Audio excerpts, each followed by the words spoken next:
এই ছাল নিয়ে বুঝছেন আমি ৮ বছর কাল থেকে মানুষের বাসায় কাম করেছিলাম। কাম করতে করতে ছালপালগুলো থিয়ে থিয়ে বাসায় থিয়ে চলে যাচ্ছিলাম। মেয়েরা একটু একটু এই ছালপাল বাপে আর এখন বিয়ে করেছে, সেখানে আমার কষ্ট। আমি বাসা বাড়ি যায় কাম করি, কাম করতে করতে ছালপাল খাওয়াবে করে হাত পা পড়ে গেল। আসে দেখি হঠাৎ করে পেট বেদনা করছে। ডাক্তারের কাছে লেগানো যে আপনার মাথা সামরে হামিদ ডাক্তারের কাছে ভুল চিকিৎসা করে ছাওয়ালে ওষুধ লিখে দিছে। শিবলু ডাক্তারের কাছে ওষুধ এনে খায়, 7 দিনের মধ্যে অন্ধ হাত পা পড়ে গেছে।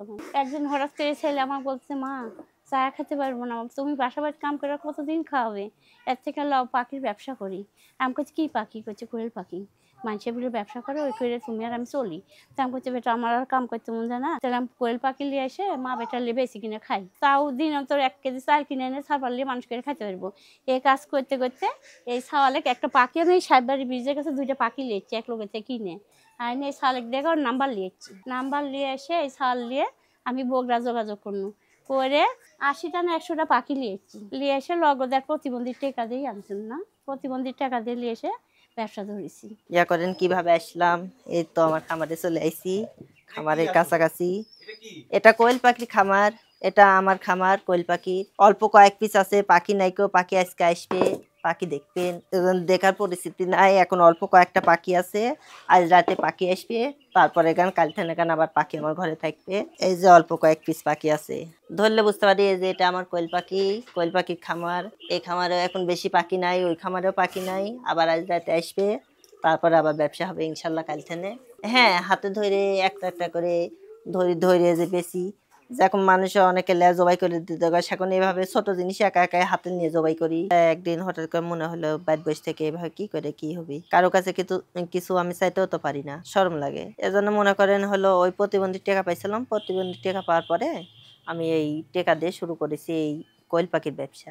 এই মোটামুটি 7 বছর হলে কোয়েল পাখির এই ব্যবসাটা চালাচ্ছি, করিচ্ছি টুকটাক করে। তারপরে এভাবে আল্লাহ চলাচ্ছে, এভাবে একা একাই যাই, একা একাই আসি, যা আশা করে এভাবে একা। একদিন বুদ্ধি আসলাম, মাত্র 1600 টাকা লিয়ে যায় তেবেরে হাটে, নাটোর তেবেরে হাটের তেনে যায় 80 পিস পাখি কিনেছিলাম। কেনার পর তেনে আমি এই ব্যবসা শুরু করেছি 1600 টাকা দিয়ে। তারপরে এখনো ঝুটঝাট করে এই 500, 200, 300, 1000 এরকম করে পাখি কিনে বাকি লিয়ে তারপর ধর মানুষের কাছে বিক্রি করে, তারপর মহাজনের 1 টাকা পাঠায় দিই। এটা এমনি ওই যে বাড়ির কাজ দিয়ে দেখতাম কোয়েল পাখি যাইতো, কোয়েল পাখিটা ব্যবসা করতো। তা মনে করলাম আমার তো অন্য কিছু করা সম্ভব না, আমার এই জিনিসটা করাই হলো। আমি ভাবলাম, চিন্তা করলাম, ও তো তবু কোয়েল পাখি না, আমি ওই হাঁস মুরগি কবিতর এগুলা কিনে নিয়েও ব্যবসা করেছি। করার পর ওগুলা লস যায় বেশি, ওই জন্য ওগুলা বাদ দিয়ে কোয়েল পাখিটাই ধরেছি। অনেকে টাকা পয়সা মাইরে দেয়, 500, 200, 1000 মাইরে দেয়, কেউ না দিয়েও চলে যায়, কেউ পাখি জবাই করে থুয়েও চলে যায়। এ কারণে কিছু লজ্জা যায়, এই কারণে মনে করেন লজ্জার কারণে, এই কারণে আমার এখন একটু ক্যাশ পাত্রীটা বিশেষ করে নাই। এজন্য আমার ঘরেও দেখলেন তো অবশ্য ঘরে আমার পাখি কম। ব্যবসার ক্ষেত্রে মনে করেন মোটা অঙ্কের টাকা এক মুঠে যেই খেতে আসবে, সেখন আমি ব্যবসাটা বড় করে করতে পারবো, নিজস্ব ব্যবসা অনেক বড় করতে পারবো। সেখন পাইকারি খুচরা নিজেও বেচতে পারবো, পাইকারিও দিতে পারবো, সেখন আমার 2 পয়সা আরো বেশি ভালো আসবে, বুঝছেন। কোয়েলের সুবিধা ধরেন এই যে আনি, আমার বোনেরা দেখাশোনা করে, ধরেন ছোট জিনিস এটা নিজে জবাই করে নিজে কুইটে কাইটে মাইসিক দিতে পারি। আবার ধরেন আশপাশে অনেকে থাকে, সে তারেক আমি টাকা পয়সাটা একটু দেখাইলি লিয়ে, এই জন্য আমার সুবিধা একটু ভালো।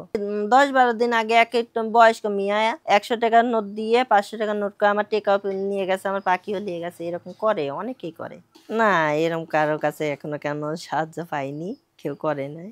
না, আমি কিছু পারি না। আমার যে বোন আছে, আমার বোন খাওয়ার দেয়, আমার মা খাওয়ার দেয়।